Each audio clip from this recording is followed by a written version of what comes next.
नमो गोभ्यः श्रीमतीभ्यः सौरभेभ्य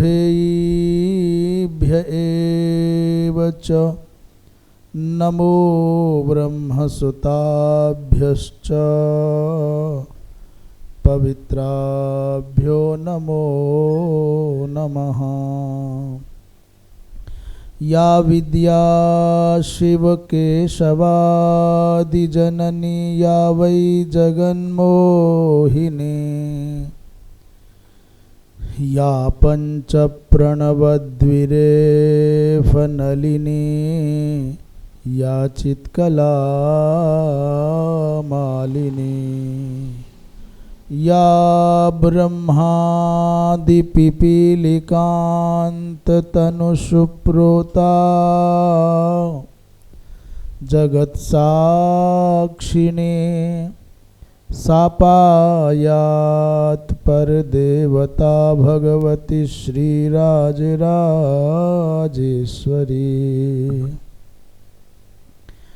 कृष्णाय वासुदेवाय हरये परमात्मने प्रणतक्लेशनाशाय गोविन्दाय नमो नमः। रामाय रामभद्राय रामचन्द्राय वेधसे रघुनाथाय नाथाय सीतायाः पतये नमः। श्रीमन्नारायण नारायण नारायण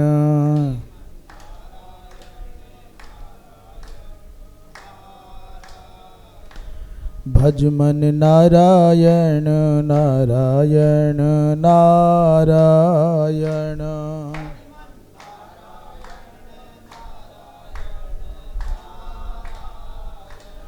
बोलो नारायण नारायण नारायण।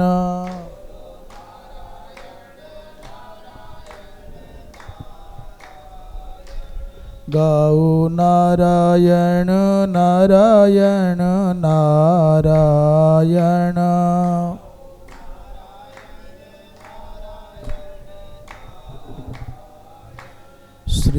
श्रीमन्नारायण नारायण नारायण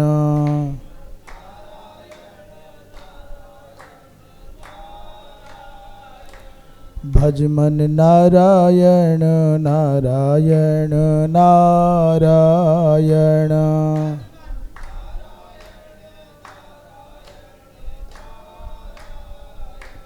श्रीमन्नारायण नारायण नारायण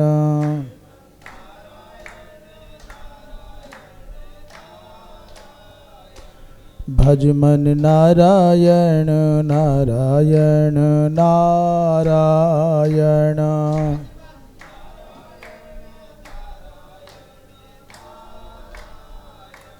बोलिए वृंदावन बिहारी लाल की। धर्म की अधर्म का प्राणियों में विश्व का गोहत्या गौ माता की परम पूज्य धर्म सम्राट स्वामी श्री करपात्री जी महाराज की अपने अपने सद्गुरुदेव भगवान की श्री वृंदावन बिहारी लाल की हर हर। परम सम्माननीय श्रद्धेय श्री स्वामी जी महाराज, सभी समुपस्थित संत महानुभाव, धर्मानुरागी सज्जन वृंद एवं भक्ति स्वरूपा मातृशक्ति, अखिल भारतवर्षीय धर्म संघ एवं स्वामी करपात्री फाउंडेशन के माध्यम से चातुर्मास्य कालीन स्वाध्याय सत्र सत्संग सत्र में श्रीमन महाभारत को आश्रित करके, अवलंबित करके जो सनातन सिद्धांतों का श्रवण लाभ हमको आपको प्राप्त हो रहा है, निश्चित रूप से हमारे ऊपर प्रभु की विशेष कृपा है, हमारे गुरुजनों की कृपा है, हमारे पूर्वजों की कृपा है, पितरों की कृपा है। कल प्रसंग चल रहा था भगवान कृष्ण की महिमा के साथ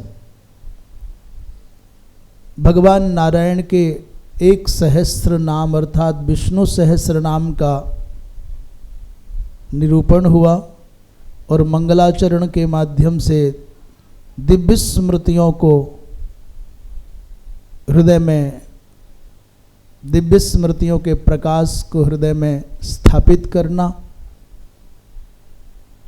कहते हैं वृद्धैः काश्यप गौतम प्रभृतिभिः भृग्वंगिरोत्र्यादिभिः शुक्रागस्त्य बृहस्पति प्रभृतिभिः ब्रह्मर्षिभिः सेवितम् भारद्वाज मतमृचीक तनयैः प्राप्तं वसिष्ठात् पुनः सावित्रीम् अधिगम्य शक्रवसुभिः कृत्स्ना जिता दानवाः।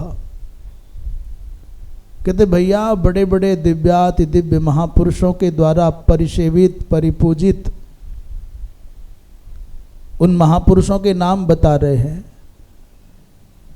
ज्ञान वृद्ध, वयोवृद्ध, तपोवृद्ध, गौतम प्रवृत्ति, भृगु, अंगिरा, अत्रि आदि, इन सबके द्वारा जो संसेवित है, इनके द्वारा परिपूजित जो भगवती माँ सावित्री गायत्री है, उसका अवलंबन करके शक्र के द्वारा कृत्स्ना जिता दानवाः। देवराज इंद्र ने बड़े बड़े दानवों को पराजित कर दिया।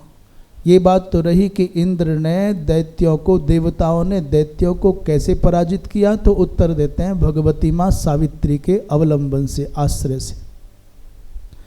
और हम ये समझते हैं कि यदि आपके अपने चित्त में जो आसुरी वृत्तियां हैं, जो बुराइयां हैं, जो दानवीय भाव हैं, जो पाशविकता है, प्रत्येक मनुष्य में कोई ना कोई पशु रहता है वृत्ति के रूप में। प्रायः मनुष्य के मुख को ध्यान से देखोगे तो उसके मुख पर किसी न किसी पशु, किसी न किसी पक्षी की कोई छाया होगी, संरचना में ऐसा कुछ रह जाता है प्रायः। तो देखने से फिर लोग जो नाम रखते हैं परिहास के लिए, उपहास के लिए, करे बगला के जैसा है कि गधे के जैसा है कि बैल के जैसा है, कहीं कहीं तो वृत्तियों के कारण, स्वभाव के कारण नाम रखे जाते हैं, और कहीं कहीं चेहरे से लगता है कि ये ऐसा है। वो कोई हो, सबके साथ ऐसा होता है। तो हमारे अंदर जो पाशविकता है, हमारे अंदर जो दानवीयता है, हमारे अंदर जो जड़ता है, उसको दूर करने का उपाय क्या है? बोले उसको दूर करने का उपाय है, जैसे देवराज इंद्र ने दानवत्व को नष्ट किया है, भगवती माँ सावित्री के आश्रय से हम भी भगवती माँ सावित्री का, भगवती माँ गायत्री का आराधन करें, तो हम भी अपने अंदर की बुराइयों को, अपने अंदर के दोषों को, दुर्वृत्तियों को, दुर्गुणों को, दुर्व्यसनों को नष्ट करके अपने चित्त में देवत्व को जगा सकते हैं। उसके लिए आवश्यक नहीं है कि गायत्री मंत्र ही पढ़ा जाए। जैसा कि आजकल विद्यालयों में बालक भी जूता चप्पल पहने हुए हैं, और वो जो अध्यापक अध्यापिकाएं वो भी जूता चप्पल पहने हुए हैं और लगे हुए हैं। क्यों? बोले गायत्री मंत्र जब उससे बुद्धि शुद्ध हो जाएगी। ना बाबा, ये नहीं है।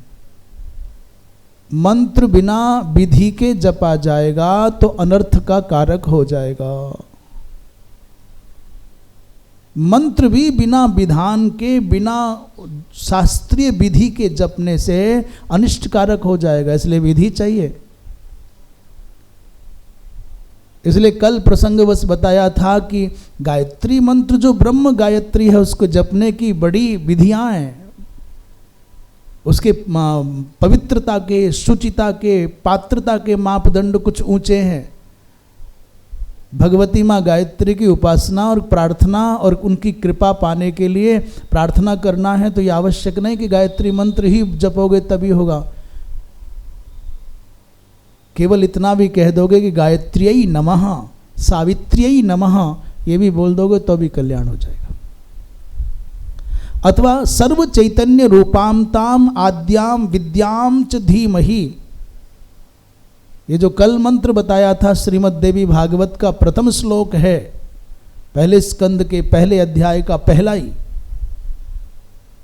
बुद्धिम यानः प्रचोदयात्। इस मंत्र के माध्यम से भी भगवती मां सावित्री के दिव्य तेज को पाया जा सकता है, उनका अनुग्रह पाया जा सकता है। कल प्रश्न किया भगवान, संसार में श्रेष्ठतम कौन है, पूज्य कौन है? धर्मराज ने प्रश्न किया है बाबा भीष्म से, तो भीष्म जी उत्तर देते हैं, श्रेष्ठतम जन्म कर्म से विशुद्ध वेदज्ञ ब्राह्मण ही पूज्य है। हम सीधी बात कहें, देवता पूज्य हैं तो कहाँ जाएं इंद्र को खोजने, कहाँ जाएं वरुण अग्नि कुबेर को खोजने? तो यहाँ कोई देवता है? बोले हाँ, भूतल पर भी देवता है। कौन? बोले ब्राह्मण देवता। ब्राह्मणों को भूसुर कहा जाता है, भूदेव कहा जाता है, धरती के देवता हैं ब्राह्मण। इसलिए ब्राह्मण, तस्मात् ब्राह्मण देवता, इसलिए ब्राह्मण देवता है। पूछा किस लिए? बोले ये समग्र विश्व प्रपंच देवताओं के अधीन है, देवाधीनम जगत सर्वम। ये समग्र प्रपंच देवताओं के नियंत्रण में है, देवताओं के, इस पर देवताओं के का बस चलता है। और मंत्राधीनाश्च देवताः, और सब देवता किसके अधीन हैं? बोले मंत्र के। मंत्र के अनुसार देवता कार्य करते हैं। और वो मंत्र कहाँ रहते हैं? बोले ते मंत्रा ब्राह्मणाधीनाः, वो मंत्र ब्राह्मणों में रहते हैं। तस्मात् ब्राह्मण देवता, इसलिए ब्राह्मण देवता नहीं है कोई ब्राह्मण मात्र जाति से है। केवल जाति मात्र का ब्राह्मण देवत्व से विभूषित नहीं है। देवत्व उसमें तब आएगा जब उसमें मंत्र आएगा, जब उसमें वेदत्व आएगा, वेद आएगा। और वेद तब कल्याण करेगा जब वेद को धारण करने की पात्रता तुम में आएगी, पवित्रता तुम में आएगी, आचारवान हो जाओगे तो वेद तुम्हारा भला करेगा। बिना मंत्र विज्ञान के, बिना वेद विज्ञान के कोई भी ब्राह्मण कहे कि मैं देवता हूं तो कहे, कौन रोकेगा? हर कोई कह सकता है मैं प्रधानमंत्री हूं, मैं ब्रह्म हूं, अहम ब्रह्मास्मि। मेरे मुख में जिह्वा है इसलिए कुछ भी बोलना है, मम मुखे जिह्वा अस्ति तस्मात्, इसलिए मैं तो बोलूंगा, रोको क्या करोगे? अहम ब्रह्मास्मि। तो तुम्हारे कहने से ब्रह्म हो जाओगे क्या? और ब्रह्म हो जाओगे तो फिर कहने की आवश्यकता रह जाएगी क्या?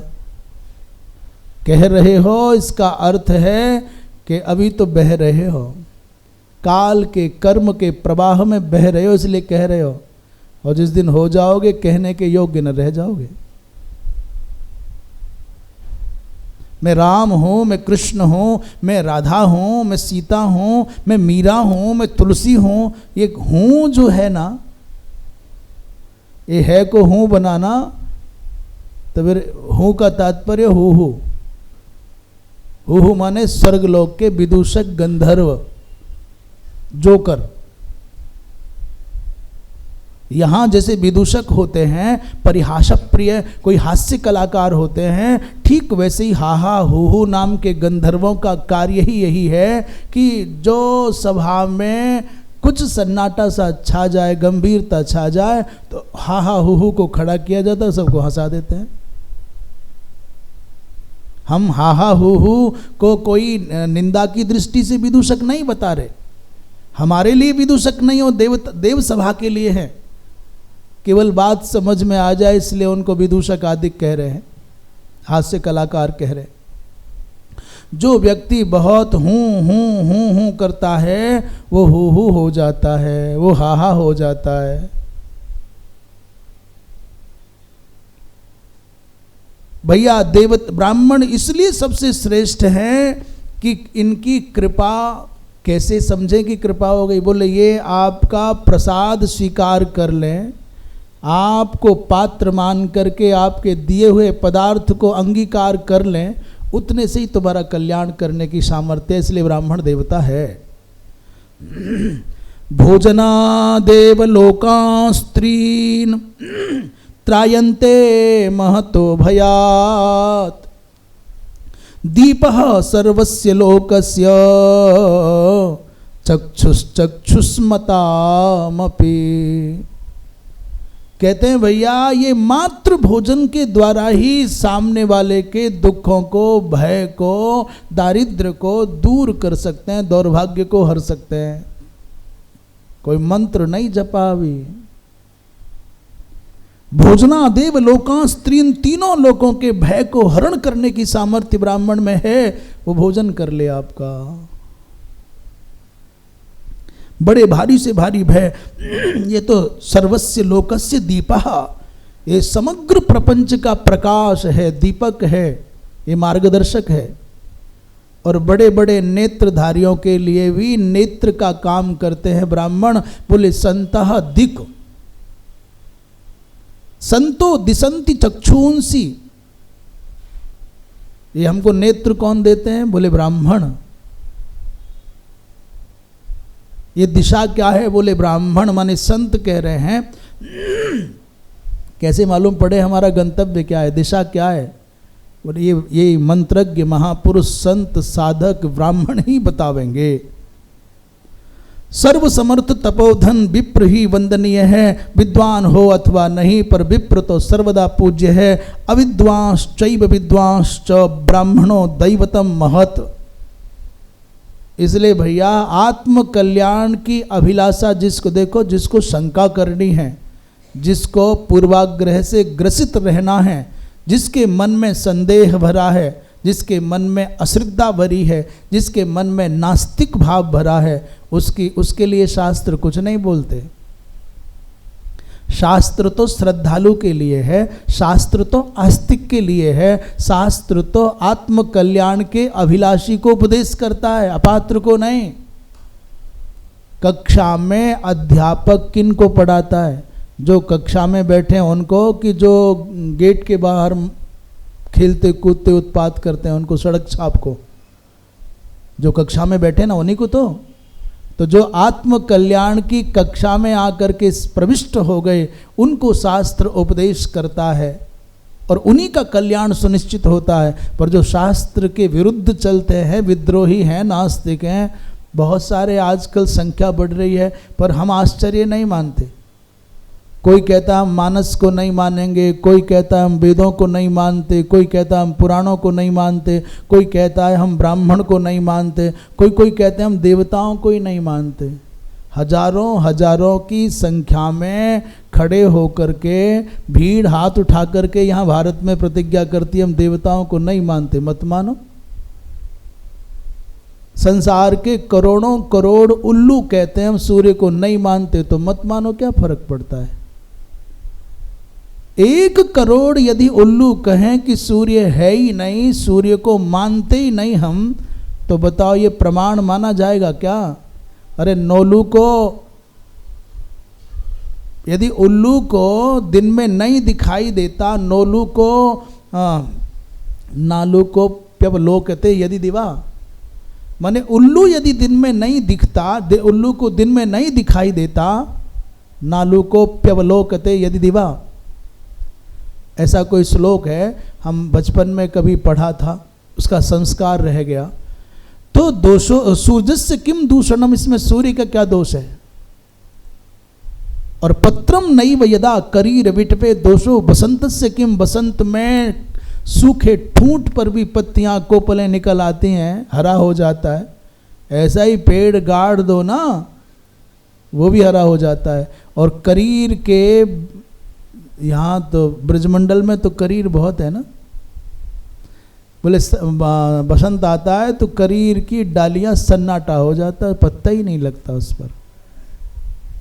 बोले पत्रम नैव कर यदा करीर विटपे दोषो बसंतस्य किम, और नोलूकोप्यवलोकते नोलूकोप्यवलोकते यदि दिवात सूर्यस्य किम दूषणम, धारा नैव पतंति चातक मुखे तो मेघस्य किम दूषणम,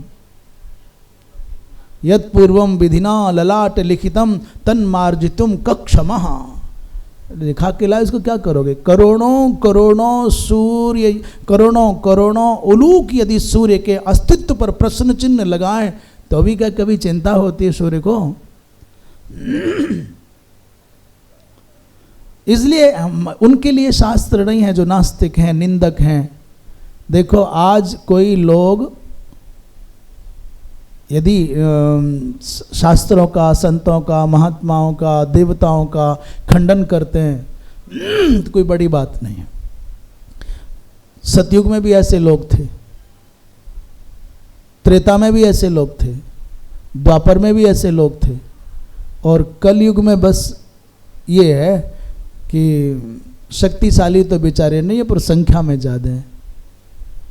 पहले संख्या में कम थे पर बड़े शक्तिशाली थे। हिरण्यकशिपु हिरण्याक्ष ने कहा रे मैं एक हयग्रीव नाम का तो इतना भयंकर आतंकी आ गया, उसने तो समग्र वेद राशि का हरण करके सब चट कर गया। वेद का अस्तित्व संसार में व्यावहारिक रूप से नहीं रह गया। बड़े बड़े विद्वानों को विस्मृति हो गई, संध्या करने के योग्य न रहे, स्वाहाकार बंद हो गया। तब भगवान ने कृपा करके हयग्रीव बन करके ही हयग्रीव को मारा और वेदों का उद्धार किया। इसलिए बड़े बड़े दुनिया में आए लोग कोई देवत्व को मिटाते हैं, कोई वेदत्व को मिटाते हैं, कोई सनातन के मिटाने का दावा करते हैं। तो बड़े बड़े लोग आए और मिटाने के चक्कर में मिटते चले गए। बड़े बड़े लोग आए। इसलिए ऐसे नास्तिक और निंदक और धूर्त लोगों को तो बहुत ज़्यादा कोई महत्व भी नहीं देना चाहिए। युधिष्ठिर ने पूछा, पितामह आप ब्राह्मणों की उपासना में बड़ी बड़ी प्रीति रखते हैं, ऐसा क्या लाभ होता है ब्राह्मणों की उपासना से? ये धर्मराज को शंका नहीं है, केवल लोक कल्याण के लिए वो प्रश्न का उत्तर चाहते हैं। भीष्म बाबा ने कहा, रे जनेश्वर, एक समय दत्तात्रेय जी महाराज, दत्तात्रेय माने भगवती माता अनुसुया और महर्षि अत्रि के अंक में जो ब्रह्मा जी महाराज जो भगवान नारायण का अंश अवतरित हुए दत्तात्रेय जी हैं। भगवान शिव के अंश से माता अनुसुया को दुर्वासा जी प्राप्त हुए, ब्रह्मा जी के अंश से मैया अनुसुया को चंद्र प्राप्त हुए, और भगवान श्रीमन नारायण के अनुग्रह से मैया अनुसुया और अत्रि को कौन? बोले दत्तात्रेय भगवान।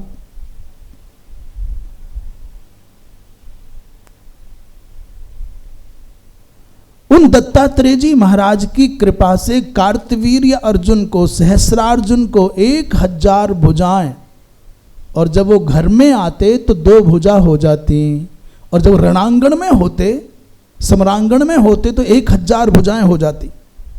सहस्र बाहु भूयाम्बई और चमू मध्य गृहेन्यथा, अर्थात घर में केवल 2 भुजाएं रहती और जब युद्ध क्षेत्र में पहुंच जाते तो 1000 भुजाएं हो जाती थी। इसका लाभ क्या हुआ? बोले यदि 1000 भुजाएं घर में हो जाएं तो बड़ी कठिनाई हो जाए। कितना भी बड़ा दरवाजा बनाओ फिर भी समेटनी पड़ेंगी ना 1000 भुजाएं। और 1000 भुजाएं हों, लेट ना पड़े तो मनुष्य कम दिखाई दे, हाथ ही हाथ ज्यादा दिखाई दे, 500 इधर 500 इधर। इसलिए एक अकेले पलंग से काम नहीं, 3 पलंग लगाने पड़ेंगे। एक पर भाई साहब लेटे हैं और पड़ोस वाली पर एक तरफ के हाथ, दूसरी वाली पर दूसरी तरफ के हाथ।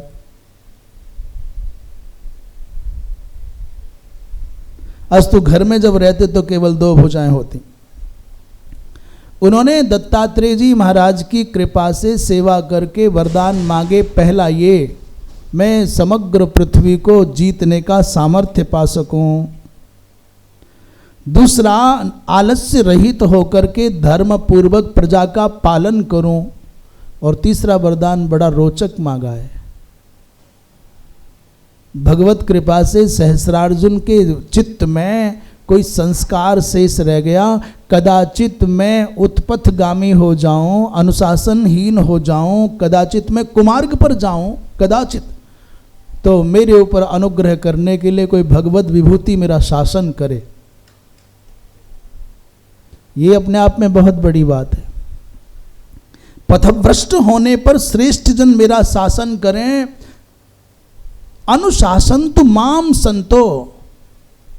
यदि कदाचित मैं अहंकार के कारण, अपनी प्रतिष्ठा प्रसिद्धि के कारण उत्पथगामी हो जाऊं, कुमार्गामी हो जाऊं, तो मेरे ऊपर अनुग्रह करने के लिए कोई भगवत विभूति आए और मुझे दंड दें। अनुशासन तो माने महाराज, ये विचार बहुत दिन तक सुरक्षित न रह पाया। 1000 भुजाएं थी। और बताऊं आपको अद्भुत बात सहस्रार्जुन की, धरती पर कोई सहस्रार्जुन के सामने टिकने वाला था ही नहीं। जब तक कोई धनुष निकालता तब तक तो 500 धनुषों से बाणों की वर्षा शुरू हो जाती। वो तो एक ही निकालेगा, वहां तो 500 तैयार है। और एक विशेष बात बताऊं कि इतना अद्भुत प्रभाव था सहस्रार्जुन का कि उसके राज्य में कोई चोर नहीं रह सकता था।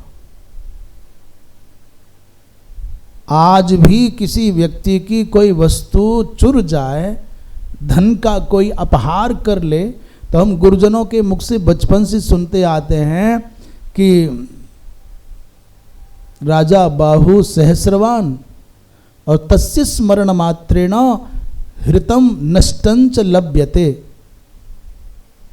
क्या एक ऐसा कोई मंत्र है? कार्तवीर्यो महाराज, कार्तवीर्यो, ऐसा कुछ मंत्र है। गुरुजन जानते हैं उसको, सब जो अनुष्ठान आदि करते हैं वो भी समझते हैं। उस सहस्रार्जुन के नाम का स्मरण करने मात्र से गई हुई नष्ट और अपहृत वस्तु लौट करके आ जाती। राजा बाहु सहस्रवान, कार्तवीर्यो महावीर, राजा बाहु सहस्रवान और यस्य स्मरण मात्रेण हृतम नष्टंच लभ्यते अथवा गतम नष्टंच लभ्यते, जो भी होगा। तो भैया ऐसा अद्भुत, थोड़े दिन के बाद में जब प्रभुत्व बढ़ा और चारों ओर जय जयकार होने लग गई, तो इस सहस्रार्जुन को अहंकार हो गया। अब तो वो कहने लगा, तीनों लोकों में मेरे जैसा कौन है? को वास्ति सदृशो मम, मेरे जैसा तीनों लोकों में कौन है? अरे ब्राह्मण आदि सब मेरे आश्रित हैं, मेरे द्वार पर हाथ फैला करके, झोली फैला करके रहते हैं, तब जीविका चलती है। छत्रात वृत्ति ब्राह्मणा नाम वही कथम ब्राह्मणो वरह। उसने कहा कोई ब्राह्मण श्रेष्ठ नहीं होता, मैं श्रेष्ठ हूं।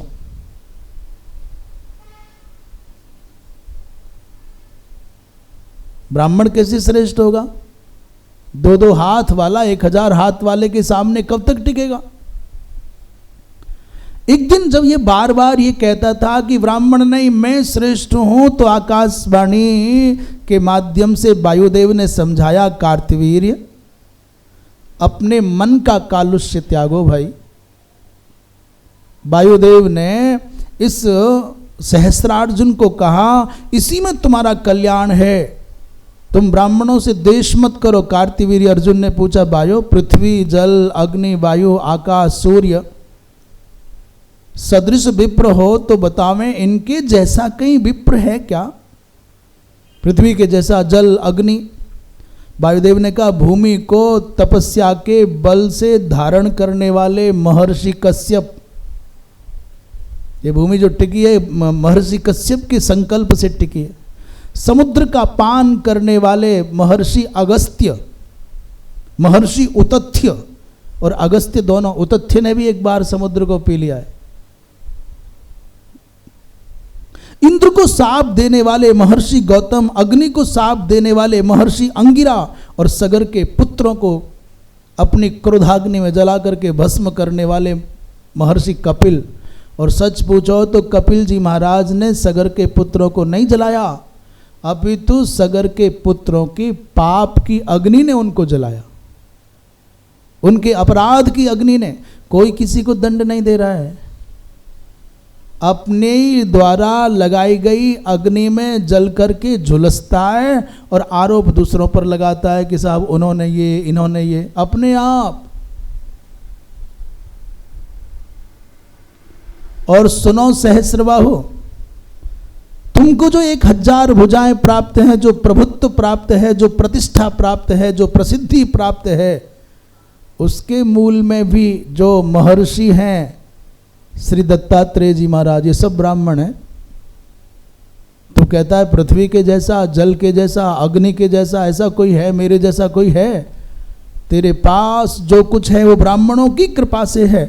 दत्तात्रेय प्रसादेन प्राप्तम परम दुर्लभम।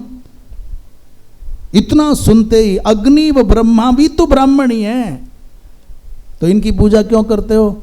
अपना भ्रम त्यागो और इसी में तुम्हारा कल्याण है। प्रश्न आया भगवान, ये उतथ्य ने समुद्र को कब सुखाया? कि तो सुनने में नहीं आई बात कभी।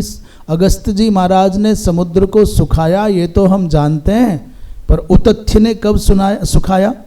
बोले सोम की पुत्री भद्रा, जो अत्रि की पौत्री है, चंद्रमा की पुत्री भद्रा, उसका विवाह अंगिरा के पुत्र उतथ्य के संग हो गया। महर्षि अंगिरा के पुत्र पूर्व के समय जो उतथ्य हो गया, तो पूर्वतः भद्रा में आसक्त वरुण ने भद्रा का हरण कर लिया। वरुण देव का मन था कि चंद्रमा की पुत्री से मेरा विवाह होगा, पर हुआ नहीं। वरुण ने सोचा कि जो अब चूक गया तो फिर कभी मौका नहीं मिलेगा, इसलिए चंद्रमा की पुत्री का भद्रा का हरण कर लिया। उतथ्य ने देवर्षि नारद को संदेश वाहक बना करके वरुण के पास भेजा, समझाया भाई मेरा वैवाहिक विधि के अनुसार, वैदिक विधि के अनुसार विवाह संपन्न हुआ है और ये उचित नहीं है। तुम देवता हो, एक लोकपाल हो, जल के अधिष्ठात्री देव हो, इसलिए मेरी पत्नी मुझे लौटा दो। संदेश वाहक के रूप में देवर्षि नारद जी ने बहुत अच्छे से समझाया, परंतु वरुण तो क्रोध में आ गए और नारद जी महाराज को धक्का दे करके गला पकड़ करके, गला पकड़ा समझते हो, अर्धचंद्राकार हस्त करना, हाथ को अर्धचंद्राकार करके गले में बसाना और धक्का दे करके निकाल दिया। सुनी नहीं पूरी बात? देवर्षि नारद चुपचाप लौट करके उतथ्य के पास आ गए और कहा भैया तेरे चक्कर में तो मेरा भी अपमान हो गया, इसलिए कमजोर की गवाही लेने वाला, कमजोर की जमानत लेने वाला अपने आप भी अपमानित हो जाता। अनुचित पक्ष का समर्थन करने वाला प्रतिष्ठा भी खोता है और विश्वसनीयता भी खो देता है।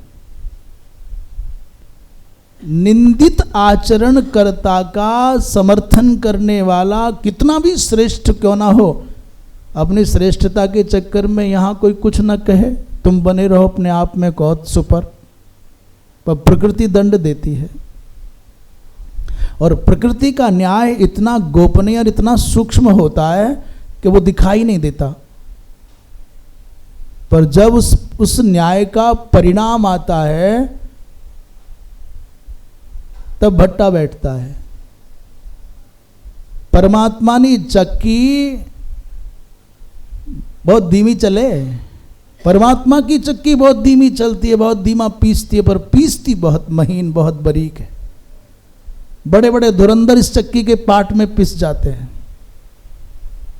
इसलिए अपने बड़प्पन के चक्कर में, श्रेष्ठता के दंभ के चक्कर में अनैतिक आचरण का समर्थन करने वाला ये ना सोचे कि समय क्षमा कर देता है।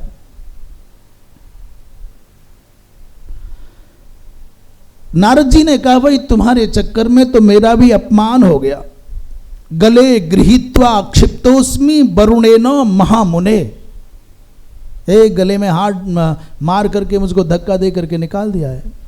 उतथ्य ने कहा अच्छा। इतना सुनते ही उतथ्य को क्रोध हो गया और उन्होंने आवेश में आकर के समग्र समुद्र का पान कर लिया। संकल्प किया एक आचमन में समग्र समुद्र क्या है, समष्टिगत चेतना और व्यष्टिगत चेतना। उस समग्र समष्टिगत जल सत्ता को व्यष्टिगत सत्ता में समाविष्ट कर लिया। तब वरुण डर गए और डर के मारे उतथ्य को भद्रा लौटाई। वायुदेव ने कहा समझ में आ रहा है ना कुछ। सामान्य से ऋषि पुत्र ने वरुण के अहंकार को दूर करने के लिए, अहंकार का दमन करने के लिए विराट अनंत अथाह जलराशि सागर का पान कर लिया। नई वर्ष के ऋषि पुत्र ने। तुम ये समझते हो कि तुम्हारे 1000 भुजाएं हैं। इतना सुनते ही कार्तवीर्य मूक हो गए और देवताओं की महाराज ये सब हुआ है। एक बात और बताऊं, देवताओं की प्रार्थना पर एक बार अगस्त जी महाराज ने अपने दृष्टिपात मात्र से स्वर्ग पर आक्रमण करने के लिए दौड़ने वाले दैत्यों को दग्ध कर दिया था। ये ध्यान रखना। कितने उदाहरण दो। जो कुछ नहीं चाहता संसार से वो बहुत बड़ा शक्तिशाली होता है। जो समाज से, संसार से, सरकारों से, प्रशासन से, परमात्मा से भी कुछ नहीं चाहता। आप अपने बारे में विचार कर लीजिए, अपने परिवेश के, परिवार के बारे में विचार कर लीजिए।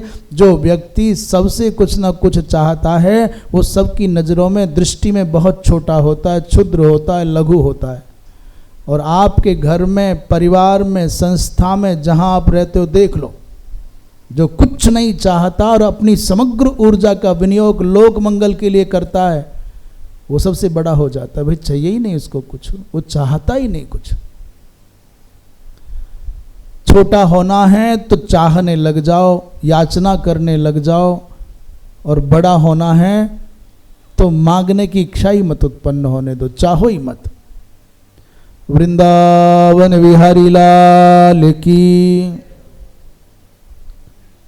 वशिष्ठ जी ने यज्ञ करके देवताओं की प्रार्थना पर खली नामक 10 सहस्त्र दैत्यों को मान सरोवर के पास मारा था।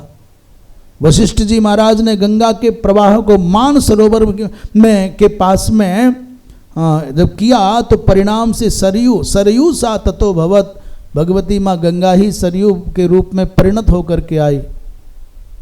ये सब ब्राह्मणों की कृपा से हुआ है। अत्रि ने चंद्र और सूर्य के समान प्रकाशात्मक रूप धारण करके दैत्यों का वध कराया था। वायु बोले सहस्रार्जुन बता कोई क्षत्रिय है जो इन ब्राह्मणों की समानता कर सके? एक भी तेरी दृष्टि में ऐसा कोई हो तो बता। तो सहस्रार्जुन मौक, चुप। महात्मा च्यवन ने अश्विनी कुमारों को यज्ञ में सोमरस पिलाना था तो देवराज इंद्र को स्तंभित कर दिया था। देवराज इंद्र कुछ न कर पाए। कप नामक दैत्यों ने स्वर्ग पर अधिकार कर लिया, तब ब्राह्मणों ने उनको यज्ञ करके मारा। अर्जुन प्रसन्न हो गया। वायुदेव ने कहा राजन सावधान रहना, तुमको किसी और से भय नहीं है, तुमको इन भृगुवंशियों से ही डर है।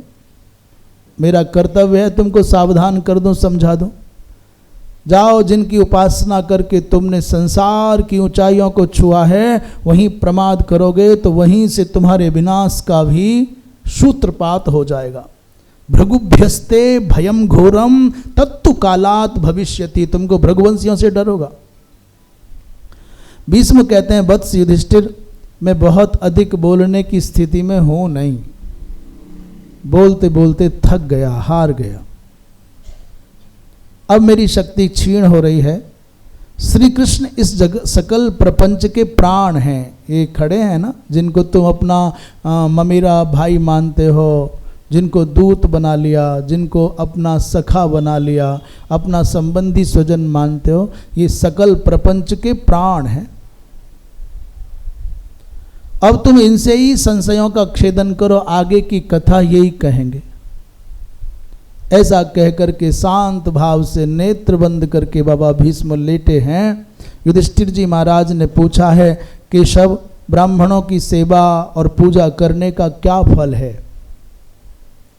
भगवान कृष्ण बड़ी प्रसन्नता के साथ में कहते हैं, हाँ राजन, एक समय में द्वारिकापुरी में ब्राह्मणों द्वारा कुपित किए जाने पर प्रद्युम्न ने भी यही पूछा था। मैं द्वारिकापुरी में था, ब्राह्मणों के किसी व्यवहार से प्रद्युम्न रुष्ट हो गए, तब मैंने जो कहा उसे सुनो। उन्होंने कहा, भी क्या इनकी पूजा, क्यों इनकी बार बार आरती उतारी जाती है? जो हमेशा आवेश में भरे रहें, आक्रोश में भरे रहें, अकड़ में ही भरे रहें, क्यों उनकी आरती उतारें? ये मुझसे पूछा था मेरे पुत्र ने। मैंने कहा था, वत्स, ब्राह्मणों की सेवा पूजा करने से आयु बढ़ती है, कीर्ति बढ़ती है, यश और बल की प्राप्ति होती है। ब्राह्मण प्रति पूजायाम आयु कीर्ति ही यशो बलम, और लोका लोकेश्वरांश्चैव सर्वे ब्राह्मण पूजका। इस संसार में जो भी लोकेश्वर बने हैं वो ब्राह्मणों की पूजा का फल है। आयुष्य की प्राप्ति होती है, कीर्ति की प्राप्ति होती है, यश की प्राप्ति होती है और शक्ति की प्राप्ति होती है। जो व्यक्ति पुरुषार्थ, सिद्धि, यश, श्री, रोग शांति चाहता है, अपने देवताओं और पितरों को प्रसन्न करना चाहता है, उसको ब्राह्मणों को प्रसन्न कर लेना चाहिए। कैसे प्रसन्न करे? बोले, जैसे कोई आज्ञाकारी पुत्र अपने पिता को प्रसन्न करना चाहे। एक बार महर्षि दुर्वासा हमारे अतिथि बने। मैं अपनी बात सुनाता हूं, और दुर्वासा जी महाराज तो दुर्वासा ही हैं। उनकी प्रतिज्ञा थी कि मेरी इच्छा के विपरीत कुछ भी तुमने किया ना, कृष्ण तो साफ दे दूंगा। मैंने कहा, ठीक है महाराज, रहो द्वारिकापुरी में। तो खूब समय तक रहे। ऊंचे कद के, बड़े क्रोधी, बड़े मलिन वस्त्र पहनने वाले, कभी तो हजारों मनुष्यों के बराबर भोजन कर लें अकेले, और कभी महीनों तक एक कण न खाएं। हमारे यहाँ तो दो व्यक्ति अचानक चार बढ़ जाएं तो हड़बड़ाहट हो जाए, और चार घट जाएं और भोजन बच जाए तो हड़बड़ाहट हो जाए। मैंने तात्पर्य ऐसा है नहीं, परंतु समझें, कभी तो हजारों हजारों मनुष्यों के खाने योग्य तृप्तिकारक अन्न को अकेले ही खा जाएं। अब योजना तो पहले से है नहीं कितना खाएंगे, और उनको तुरंत चाहिए नहीं, क्रुद्ध हो जाएंगे। पर सबके मन की जानने वाले भगवान, जिस दिन जैसा मन बनता। अच्छा, मन का कंट्रोल तो मदन मोहन के हाथ है। मदन का म और मोहन का न, पूरा का पूरा समेट दो, मन हो गया। मोहन में जो अंतिम में ना है, और मदन का जो सबसे पहला अक्षर माँ, यही तो मन है। वो सबके मन की जानते हैं। अनेकों बार ऐसा हुआ कि उनकी कोई पता ही नहीं कितना खाएंगे, और बिल्कुल ना खाएं। स संभुक्ते सहस्राणाम बहुना मन्न मेकदा, और एकदा सोल्पकम भुंगते न चैवेति पुनर्गृहान। और कभी हंसते कभी रोते। एक दिन तो पूरे महल को आग लगा दी, पूरे के पूरे द्वारिकापुरी को आग लगा, महल को आग लगा करके, और अलंकृत सेविकाएं, कन्याएं जल गईं, सब कुछ आग लग गया। और अट्टहास करके हंसने लग गए। कन्याश्चा अलंकृता दग्धा ततो व्यपगता पुनः, और तुरंत भाग गए आग लगा करके। अब सोचो, इतने बड़े महात्मा किसी के घर में आग लगा करके भाग रहे हैं, तो घर के लोग क्या करेंगे? बोले, सेवा तो ठीक है, पहले यहाँ आ जा, यहाँ ले प्रसाद ले, पहले गुरु दक्षिणा लेके जाओ। परंतु भगवान कृष्ण इस समग्र दृश्य को बड़े आनंद के साथ में देख रहे हैं, एक शब्द नहीं बोलते और आते ही तुरंत कहा मुझे खीर चाहिए कृष्ण, अभी चाहिए, गरम गरम चाहिए। आग लगा करके गए और मांग रहे हैं बदले में। सोच लो आजकल के कोई भगत होते, शिष्य होते, यजमान होते, बोले मैं तो चीरूं। बोले प्रेम से मांगोगे तो खीर देंगे गुरु, घर में आग लगा करके मांगोगे तो चीर देंगे।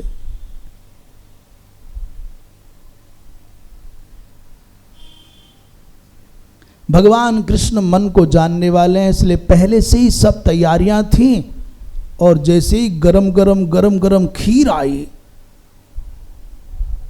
उस गर्मा गर्म खीर में से थोड़ा सा तो पाया और तुरंत भगवान कृष्ण से कहा कि इस खौलती हुई खीर को अपने सारे शरीर पर लपेट लो, अभी लगाओ। भगवान कृष्ण ने एक पल नहीं लगाया, समग्र शरीर पर ऊपर से लेकर नीचे तक वो गरम गरम खीर लपेट ली।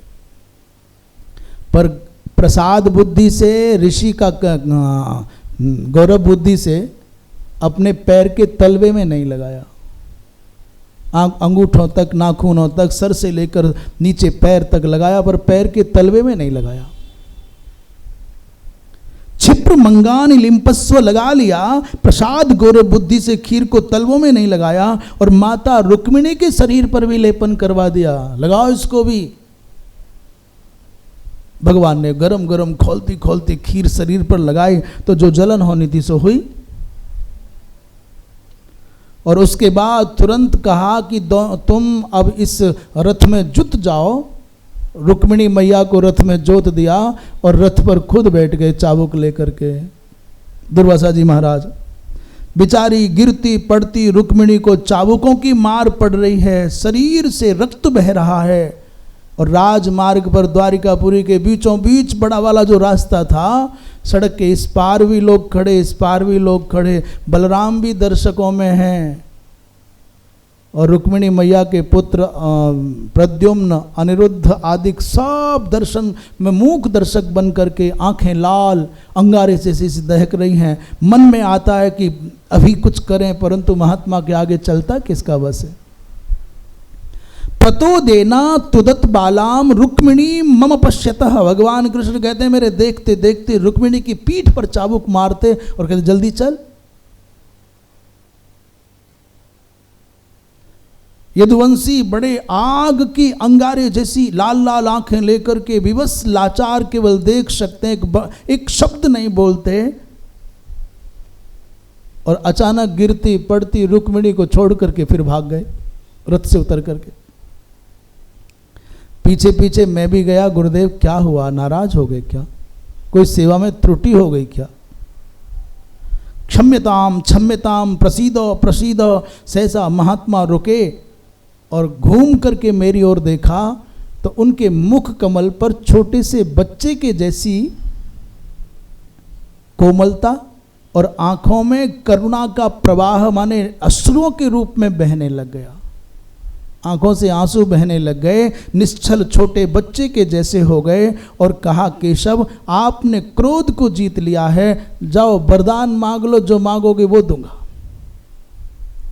जितक क्रोधस्तया कृष्ण और वृणु कामान यथेप्सितान, जैसा वरदान मांगोगे दूंगा।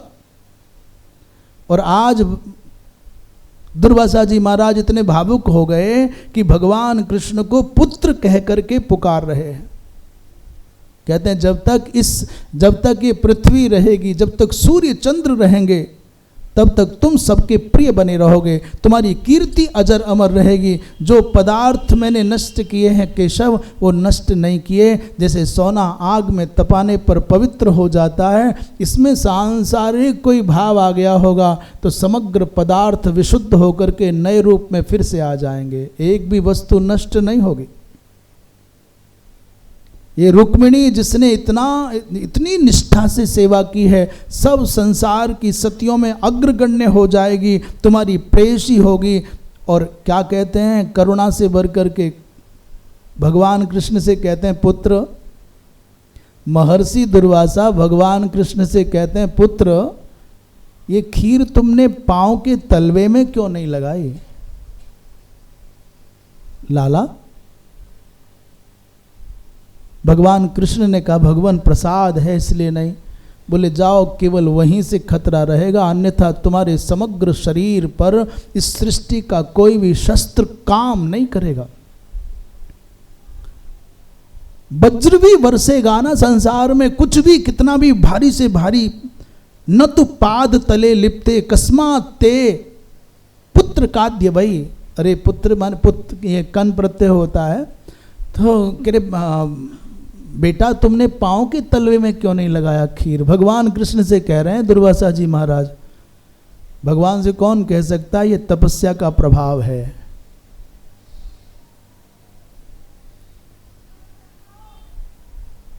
जाओ सदैव ब्राह्मणों की भक्ति करना, ऐसा कह करके महात्मा अंतर्धान हो गए और कहा तुम्हारे पाद तल को छोड़ करके संसार का कोई शस्त्रास्त्र तुम्हारे रोम को भी क्षति न पहुंचा पाएगा। जहां जहां खीर लगी, ये खीर नहीं लगाई गई, एक महात्मा के तपस्या के संकल्प से समन्वित उनके देह को दिव्यता प्रदान की।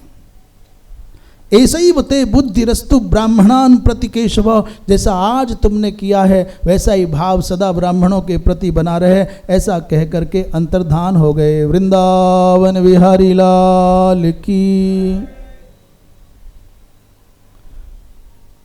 भगवान कृष्ण के द्वारा भगवान शंकर की महिमा का यहाँ पर वर्णन है। वो कहते हैं, भगवान कृष्ण कहते हैं, भगवान भूतेश्वर देवाधिदेव महादेव भी कभी भी शरणागत का परित्याग नहीं करते। विमुंचतीन पुण्यात्मा शरण्य शरणागतान, भगवान शंकर शरण में आए हुए का कभी परित्याग नहीं करते। प्रश्न पूछा धर्मराज ने, केशव धर्म क्या है? तो कहते हैं अहिंसा सत्यम क्रोधो दान में तत्चतुष्टयम अजात शत्रु सेवस्व धर्म ऐसा सनातनः। धर्म के परिभाषा को व्यक्त करते हुए भगवान कृष्ण कहते हैं क्या? बोले अहिंसा, दूसरा सत्य, और तीसरा अक्रोध, और चौथा दान। मनुष्य के जीवन में मनसा वाचा कर्मणा किसी को भी दुख पहुंचाने की वृत्ति का उदय न हो, इसे कहते हैं अहिंसा। अहिंसा का मतलब लोग समझते हैं डंडा न मारना, पत्थर न मारना, बंदूक न चलाना। ये तो बहुत छोटी, बहुत थोती, बहुत हल्की हिंसा है। उससे ज़्यादा खतरनाक, उससे अधिक खतरनाक, उससे अधिक जहरीली विषाक्त जो हिंसा है वो है शब्दों की हिंसा। आपने पत्थर तो न मारा, आपने लाठी तो न चलाई, परंतु आपने शब्द ऐसे कहे हैं कि वो बेचारा चैन से सो नहीं पा रहा है। और उससे भी अधिक घातक, अधिक विध्वंसक जो हिंसा है वो है मन की हिंसा। मनसा अनिष्ट चिंतनम। कई लोग होते हैं ना, परेशान जब होते हैं बहुत ज़्यादा, तो अकेले में भगवान के सामने बैठे हैं और कहते उसका विनाश हो जाए। कहते कोई तेल चढ़ाता है, कोई घी चढ़ाता है, और कोई सरसों चढ़ाता है, कोई लाल मिर्च का हवन करता है, और कोई क्या करता है, कोई क्या करता है, कोई बलि देता है, कोई नींबू काटता है। ये भी हिंसा है। शस्त्र की हिंसा से केवल शरीर काटा जा सकता है, पर शब्द की हिंसा से तो जी कटता है, चित्त क्षुभित होता है, मन कट जाता है। और ये जो अंतरंग हिंसा है, मानसिक हिंसा है, जो संकल्प की हिंसा है, इससे तो भैया व्यक्ति का सर्वस्व जाता है। और इसके एक अंतर देखो, ये शरीर की हिंसा तो सामने वाले को क्षति पहुंचती है, शब्दों से भी दूसरे वाले को पीड़ा पहुंचती है, पर मन की हिंसा से उस सामने वाले का कुछ बिगड़ेगा तो कब बिगड़ेगा पता नहीं, पर यहाँ पहले आग लगती है। माचिस की तिली से दीपक जलाएं, तो बिना माचिस की तिली अपने आप को जलाए दीपक जला सकती है क्या? दूसरे का घर जलाना है, दीपक जलाना है और जो भी काम करना है, क्या माचिस की तिली बिना जले दूसरे को जला सकती है? पंत जी जला सकती है क्या? पहले जलना पड़ेगा ना। ईर्ष्या की आग में दूसरों को जलाने के सपने देखने वाले ये पक्का मान लें कि पहले तुमको अपना दिल जलाना पड़ेगा, तब दूसरे का जले। जले कि ना जले कोई गारंटी नहीं। माचिस सीली है, दीपक की बत्ती मोटी है, और अथवा मान लो कि हवा तेज है, बरसात है, तो 4 बार भी माचिस की तिली जलाओ तो भी दीपक नहीं जले। माने इसका मतलब दूसरे को जलाना तो बहुत देर की बात है, पहले अपने आप को जलाना ही पड़ेगा, जलाना ही पड़ेगा। और जलोगे ही, अपने आप को नष्ट करने के बाद ही दूसरे को नष्ट करने का सपना देखा जा सकता है। इसलिए सबसे घातक हिंसा है मन की। कई लोग आंखों की हिंसा करते हैं, मैंने बोले कुछ नहीं, लठ भी नहीं मारा, और आंखों से ये आने का टाइम है, अब तुम्हारे लिए ठेक के बनावे। ऐसे ब्रजवासी मैया बोले अब तो को ठेकूं, मैंने 2 बजे आयो है, छाती पे दर्द दोपहरी में, तो को बना के खवाऊं, ठेक के खवाऊं। माने भाव आंखों से ही कह दे। तो शस्त्र की हिंसा, शब्द की हिंसा और दृष्टि की हिंसा, और बाद में है मन की हिंसा। लोग समझ रहे हैं शस्त्र की हिंसा बड़ी है, सबसे खतरनाक है मन की हिंसा। इसलिए सावधान रहना, किसी के प्रति भी भैया हिंसा नहीं करना और सत्य बोलना। जो व्यक्ति सत्य नहीं बोल सकता, जाओ कितना भी माला घुमा ले, कितना भी पाठ कर ले, वो घूरे पर गुलाल बखेरने के जैसा होगा। ये ऊपर ऊपर ऊपर ऊपर कितना भी तैर लो, जब तक आप उसके तल में न जाओगे, गहराई में न जाओगे, तो क्या पाओगे। इसलिए अक्रोध, क्रोध नहीं करना, और यथासंभव दान दे। ये हे अजात शत्रु, हे धर्मराज, ये वास्तविक सनातन धर्म है। भगवान साधु और असाधु किसे कहते हैं, ये प्रश्न किया, उत्तर देते हैं जो दूषित आचरण वाला है, जो अनुशासनहीन है, जो परनिंदक है, जो कटुभाषी है, जो व्यसनी है, वो असाधु है। भगवान कृष्ण कहते हैं जो जब बोलता है तो कड़वा ही बोलता है, निंदा ही करता है, केवल उसको छोड़ता है जिसके सामने बैठा है। उसको कहता है तुम मेरे पिता हो, तुम मेरे बाप हो, तुम मेरे गुरु हो, तुम मेरे संरक्षक हो, तुम मेरे भगवान हो, तुम्हारे सिवा कोई नहीं है। और बाकी सब उसको छोड़ दे, किसी दूसरे के सामने खड़ा हो जाए तो उससे भी यही बोलता है तुम मेरे पिता हो, तुम मेरे भगवान हो, तुम मेरे गुरु हो, तुम मेरे संरक्षक हो। फिर बाकी सब, जो व्यक्ति ये सोच करके सुन करके खुश है ना कि मैं कुछ श्रेष्ठ हो गया, बाकी सब बेकार हैं, इसने मुझे माना है, उस मूर्ख को ये पता नहीं है कि हर चेहरे पर कालिख पोतता है, जगह बदलते। जो सदाचारी, जो शास्त्राज्ञा का पालन करने वाला है, जो शिष्ट है, जो सुशील है, जो हित मित और रित का पालन करने वाला है, वही साधु है। सर्वोत्तम तीर्थ क्या है भगवान? उत्तर दिया, आत्म कल्याण का साधन है गुरु, और गुरु ही संसार के सबसे बड़े तीर्थ हैं। जिस व्यक्ति ने गुरु रूपी तीर्थ में अवगाहन नहीं किया, उसका गंगा भी कल्याण कर न पाएगी। लगाओ चक्कर कितने बिहारी जी के और वृंदावन के और राधा जी के और गीता जी के और गंगा जी के और गौ माता के, लगाओ। तीर्थानाम गुरुवरस तीर्थम, तीर्थानाम गुरुवस तीर्थम, तीर्थों में सबसे श्रेष्ठ गुरु। गुरु के अनुग्रह से आप गौ से जुड़ोगे तो गौ कल्याण करेगी, गुरु के अनुग्रह से गीता से जुड़ोगे तो गीता कल्याण करेगी, गुरु के अनुग्रह से यदि गुरु के अनुशासन में गंगा से जुड़ोगे तो गंगा कल्याण करेगी, और गुरु ने परित्याग कर दिया तो भगवान शंकर भी तुम्हारा कल्याण न कर पाए। बोले शिवे रुष्टे गुरुस्त्राता, यदि भगवान शंकर रूठ जाए तो गुरु रक्षण कर ले, पर गुरु रुष्टे न कश्चन, पर गुरु रूठ जाए तो कुछ नहीं हो। प्रेत की तरह से, पिशाच की तरह से महाराज फिर ब्रह्म राक्षस की तरह से भटकते फिरो धरती पर। लोगों को अपने क्रिया का बड़ा दंभ रहता है ना, हम कुछ हैं, अपने ज्ञान का, बुद्धि का, क्रिया का, अपनी कुशलता का बड़ा दंभ रहता है। तो ब्रह्म राक्षस की तरह से भटको फिर। जो अपने अहंकार को कहीं गला नहीं सकता है, वो भैया जो अपने अपने तमस को कहीं जला नहीं सकता है, वो भला पाएगा कहीं। तीर्थों में सबसे श्रेष्ठ है गुरु, और गुरु रूपी तीर्थ में जिसने अपने अहंकार को डुबा करके अपने आप को शोधित कर लिया, उसको संसार में सर्वत्र भगवत दृष्टि प्राप्त हो जाती है। श्रेष्ठ जनों को कभी तू नहीं कहना चाहिए, और तू नहीं कहना। कई लोग होते हैं बड़े श्रद्धालु, बड़े सेवक, पर उनकी वृत्ति के विरुद्ध बात आ जाए, उनकी इच्छा के विरुद्ध बात आ जाए तो उनका चेहरा बदल जाता है, उनकी रंगत बदल जाती है, और ऐसे उठते हैं जैसे कोई मदमाता हाथी उठा हो, और ऐसे चलते हैं जैसे धरती को कपाएंगे, और ऐसे दरवाज़ा बंद करते हैं मानो कि भूकंप आना है।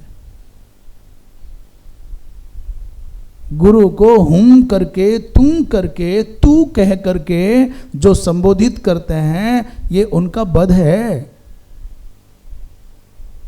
अतः कदापि किसी बड़े पूज्य को गुरु का तात्पर्य केवल साधु या आचार्य गुरु नहीं, माता पिता बड़ा भाई जो पूज्य हैं वो सब। त्वंकारो बा बधो बेति विद्वत्सु न विशिष्यते न जातु त्वमिति ब्रूयात आपन्नोपि महत्तरम। कितना भी भयंकर प्रतिकूलताएं हों, पर गुरुजनों को कभी विपत्ति में पड़ करके भी तू तुम नहीं कहना चाहिए, आप ही कहना चाहिए। क्योंकि तू का प्रयोग करना उनको मारना है, उनकी हत्या है। भैया प्रायश्चित कर लेने से पाप गल जाते हैं, वैसे ही जैसे लवण का डला जल में जाने पर गल जाता है, वैसे प्रायश्चित हतम पापम तथा सद्यः प्रणश्यति यथा लवणम मंभोभि राप्लुतम प्रविलीयते। इसलिए कदाचित दोष हो जाए तो प्रायश्चित कर लेना चाहिए, क्योंकि प्रायश्चित से पाप वैसे ही गल जाते हैं। जो व्यक्ति धर्म को धंधा बनाता है, व्यवसाय बनाता है,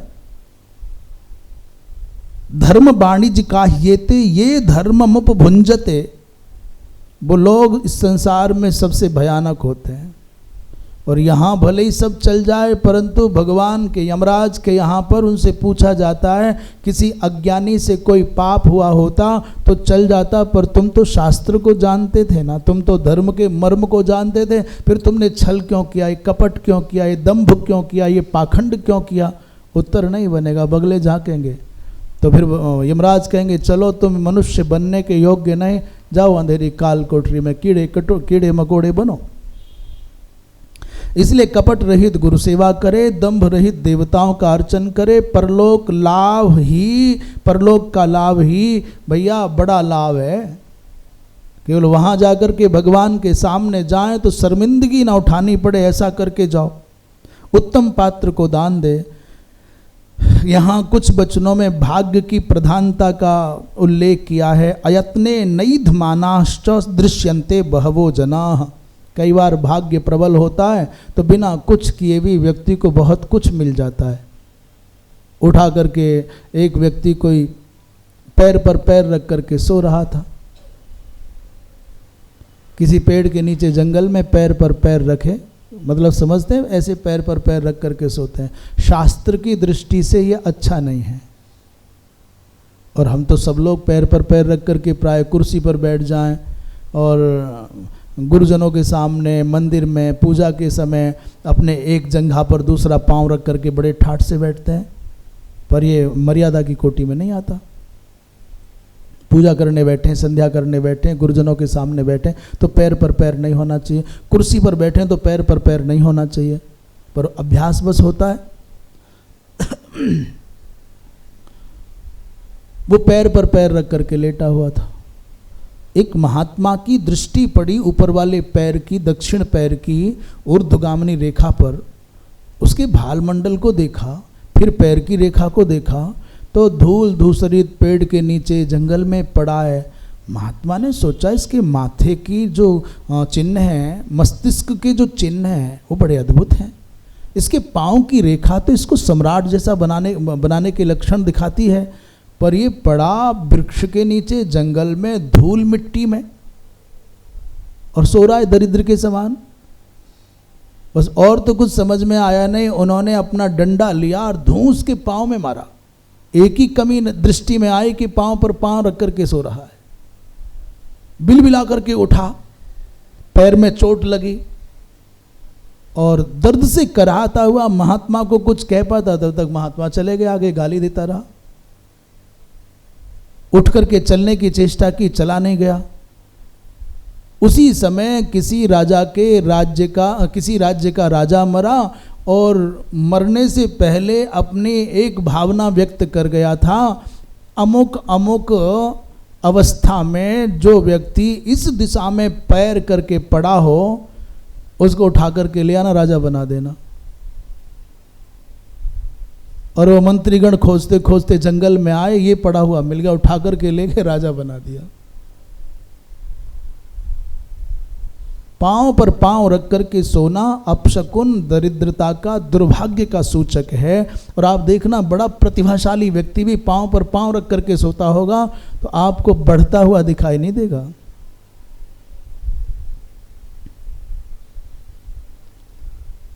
जो व्यक्ति हे कौन्ते पुरुषार्थ के उपरांत भी कार्य सिद्धि न हो तो दृढ़तर तपस्या करनी चाहिए, क्योंकि तपस्या में वो सामर्थ्य है, व्रत में, अनुष्ठान में, तप में, जप में वो सामर्थ्य है जो किसी के द्वारा साध्य नहीं है। वो महाराज उपासना के द्वारा साध्य हो जाएगा, परंतु करे तो निष्ठा से करे। उग्रम तपस समारोहेन नह्यनुक्तम प्ररोहति, बिना बीज बोए कुछ मिलता नहीं है। और भैया जिसने अपने जीवन में कुछ दिया नहीं है उसको जीवन में कुछ मिल भी नहीं सकता। दद्यात, इसलिए दो न याचे तो मांगो मत। अहिंसा से, अहिंसा पूर्वक जीने वाला दीर्घजीवी होता है, और जो दान करता है वो धनी हो जाता है, जो वृद्धों की सेवा करता है वो ज्ञानी हो जाता है। वैशंपायन जी महाराज कहते हैं, ये सब प्रश्नों के उत्तर दे चुके थे बाबा भीष्म, नेत्रबंद ही थे, और अचानक समग्र राज समाज स्तब्ध हो गया। भगवान कृष्ण भी प्रश्नोत्तर के क्रम को रोक दिए। व्यास जी ने भीष्म से कहा, गांगे शांत स्वस्थ संशय रहित धर्मराज को हस्तिनापुर जाने की आज्ञा दीजिए। अब बहुत कुछ जितना कहा जाना था कहा जा चुका है। भीष्म ने धर्मराज को प्रजा पालन के हेतु हस्तिनापुर जाने की अनुमति दी और कहा, वत्स सूर्य के उत्तरायण में आते ही आ जाना, अब जाओ, उससे पहले नहीं आना। धृतराष्ट्र, गांधारी, धर्मराज सब हस्तिनापुर पहुंचे। एक प्रश्न आता है पिछले प्रकरण से, तो ऐसा लगता है जैसे गंगानंदन भीष्म धर्म के अतुलनीय स्तंभ है। अपने आप ने शांति पर्व सुना है और ये अनुशासन पर्व सुना है, तो उनके जैसा कोई धर्मवेत्ता नहीं है। बड़ी सरलता से, निष्कपटता से बड़े बड़े गंभीर प्रश्नों का उत्तर बड़ी प्रामाणिकता से दिया है। पर हस्तिनापुर में भीष्म की जो जीवन जीने की पद्धति है उसमें कहीं धार्मिकता का इतना मुखर दर्शन नहीं होता। द्रौपदी का प्रकरण हो तब भी भीष्म हमको स्पष्ट नहीं दिखाई दे रहे हैं कि धर्म के पक्ष में हैं।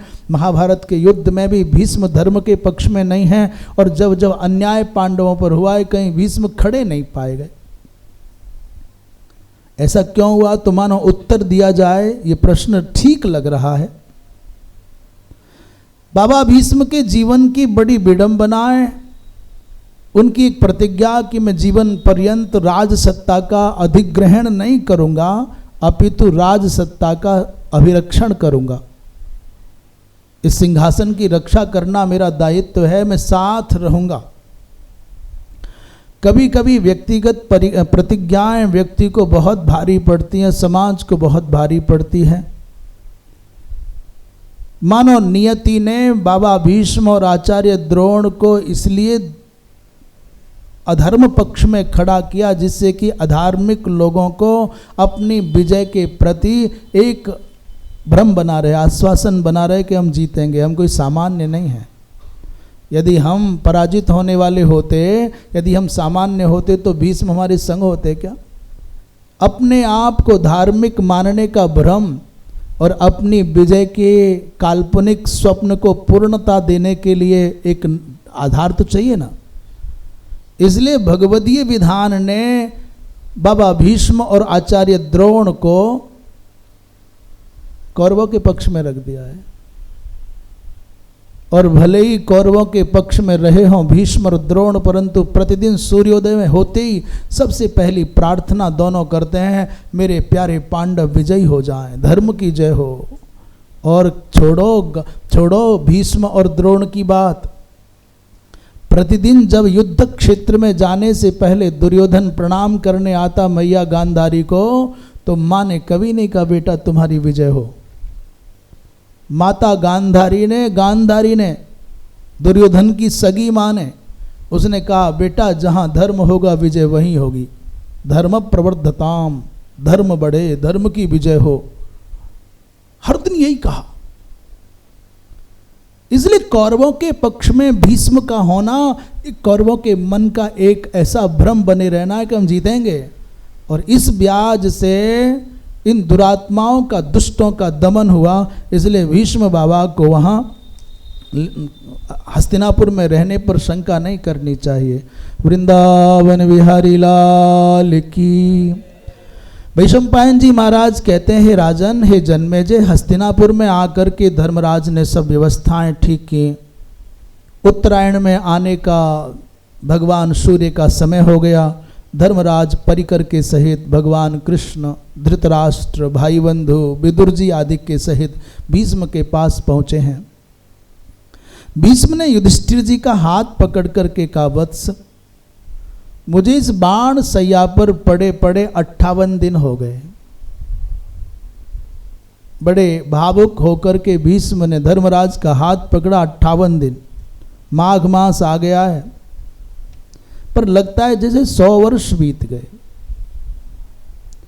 850 रात्र्यः शयानस्याद्य में गताः और सरेषु निशिताग्रेषु यथा वर्ष शतम, तथा लगता है जैसे सैकड़ों वर्ष बीत गए इन 58 दिनों में। धृतराष्ट्र से भीष्म ने कहा, पुत्र तुम सत्संगी, ज्ञानी, वेदज्ञ हो और बड़े पुण्यशाली हो। तुम्हारे पिता कोई सामान्य नहीं, वेदव्यास जी महाराज तुम्हारे पिता हैं, इसलिए ज्ञानी हो, सत्संग किया है तो पुत्रों का शोक नहीं करना। तुम्हारे पुत्र अधर्मी थे, तुम्हारे पुत्र दुरात्मा थे, युधिष्ठिर धर्मात्मा, ये तुम्हारी सेवा करेंगे। इसके बाद भगवान कृष्ण की महिमा का स्मरण करते हुए, उनके चरणों में प्रणाम करते हुए और अचानक अपने नेत्रों को बंद किया, वाणी को विराम किया और धीरे धीरे धीरे धीरे अपनी अंतस चेतना को, समस्त व्यष्टिगत चेतना को भगवान कृष्ण की समष्टिगत चेतना में सन्निहित कर दिया। बोली वृंदावन। महाराज भगवान कृष्ण कहते हैं, गंगानंदन आप बसुलोक जाएंगे। आपने अपने समग्र जीवन में जो किया है उसमें अणुमात्र भी कोई दोष नहीं है। हम भी कई बार कहते हैं कि बाबा भीष्म से एक अपराध बन गया। भरी सभा में उनकी उपस्थिति में द्रौपदी को नग्न किया जा रहा है, एक स्त्री का बला क्रंदन करती है और आप ज्ञानी हैं, महान हैं, शक्तिशाली हैं, आप प्रतिरोध न कर पाए, आप विचार करते रह गए। पर भगवान कृष्ण, हमारे जैसे लोगों के 100 बार कुछ भी कहे जाने का कोई अर्थ नहीं है। भगवान कृष्ण क्या कहते हैं, देखिए। भगवान कृष्ण ने कहा कि न तेस्ति ब्रजिनम किंचित इह लोके महाद्युते, तुम्हारे समग्र जीवन में अणुमात्र भी मैं दोष नहीं देखता हूँ। हे गंगानंदन तुम निष्पाप हो, हे गंगानंदन तुम निष्कल्मष हो, तुम निर्दोष हो। ये संसार मैंने भले ही कितने भी तार्किक लोग, हमारे जैसे लोग बाबा भीष्म के व्यक्तित्व में कोई न्यूनता खोज लें और अपने तर्क के आधार पर कमियां बतावें, पर भगवान कृष्ण जो सर्वज्ञ हैं, अल्पज्ञ कुछ कहे उसका कोई महत्व नहीं, और सर्वज्ञ के द्वारा दिए गए प्रमाण पत्र को काटे तो किसी की शक्ति नहीं। उन्होंने कहा तुम्हारे जीवन में कोई दोष नहीं है। भीष्म ने पांडवों को अंतिम शब्द क्या कहे, हे भारत सदा सत्य के आश्रय में रहना। बोलिए वृंदावन बिहारी लाल की। सबसे अंतिम जो उपदेश था बाबा भीष्म का, और वो केवल धर्मराज के लिए नहीं था, हमारे और आपके लिए भी है। कितना भी चिंतन कर लेना, कितना भी विचार कर लेना,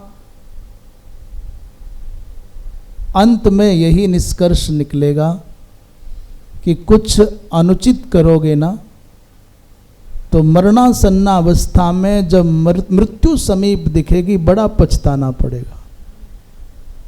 भाई झूठ बोला बिना मतलब के ही, और जिस वस्तु के लिए, जिस स्थान के लिए, जिस व्यक्ति को पाने के लिए झूठ बोला, आज न वो वस्तु है, न व्यक्ति है, न स्थान है। जिस सोने के लिए, जिस संपत्ति के लिए, जिस झूठे सम्मान के लिए मैंने झूठ बोला था, आज वो मेरे पास कुछ नहीं है। बहुत पछताना पड़ेगा। इसलिए भी सावधान रहो कि अंतिम में पछताना ना पड़े। मैं तो आपको सच बताऊं, कभी बहुत बार ऐसे अवसर आते हैं जीवन में, मानवीय वृत्ति में जीते हैं, कभी किसी से प्रतिशोध की भावना भी आती है, माने आवेश भी आता है, आक्रोश भी आता है। तो ये अंतिम समय का, विदाई काल का स्मरण आ जाए, मृत्यु के समय क्या होगा, तो मन शांत हो जाता है, एक ही पल में शांत हो जाता है। किसके लिए? जाने दो भाई, जो हो गया ठीक है, उसकी करनी उसके साथ है, शांति तुरंत समाधान हो जाता है। अमर्षी, आवेशी, उद्धत प्रकृति के लोग सद्य परिणाम चाहते हैं, मनोनुकूल, और भगवत विश्वासी प्रकृति के विधान पर छोड़ देता है, जैसा भगवान चाहे। परिणाम सबका आता है। कहा कि भाई देखो, सत्येषु यतितव्यम वह सत्यम ही परमम बलम, सत्य से बढ़कर के कोई बल नहीं है। एक बार तुम सत्य बोल देते हो ना, तो फिर निर्भय हो जाते हो। जाओ, मैंने स्वीकार कर लिया, कर लो, क्या करोगे। सत्य से बड़ा कोई बल नहीं है, इसलिए सत्येषु यतितव्यम, सदा सत्य के आश्रय में रहना। सत्य परम तप है, सत्य परम शक्ति है। ऐसा कह करके यद्यन मुंचति गात्रम, अद्भुत बात ये हुई, शरीर के जिस भाग से बाबा भीष्म अपनी चेतना को संकुचित करते हैं, हटाते हैं, उस शरीर के भाग से बाण निकल करके बाहर गिर जाते हैं। ये अलौकिक घटना है। और जैसे ही उन्होंने अपने हृदय से प्राणों को निकाला तो तत्तद विशल्यम भवति योग युक्तस्य तस्य वै।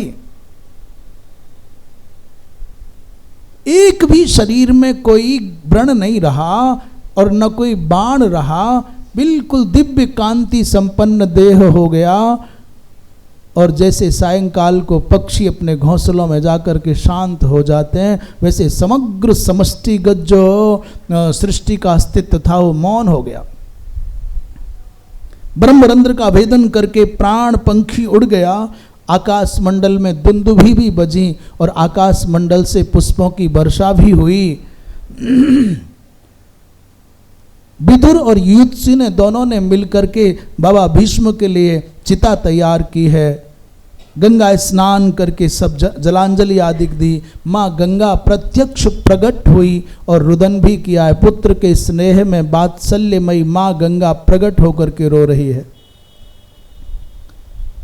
मानवीय भाव का प्रदर्शन करती हुई, अतिशय स्नेह का प्रदर्शन करती हुई माँ गंगा रो रही है। अस्मसार मयम नूनम हृदयम मम पार्थिवाः अपश्यन्त्याः प्रियम पुत्रम यन्य दीर्यति मेद्य वही। माँ गंगा ऐसे भावों को व्यक्त कर रही है कि मेरा हृदय पत्थर का बना है क्या, मेरा पुत्र मृत्यु के मुख में गया और ये हृदय विदीर्ण नहीं होता, लगता है पत्थर का बना है।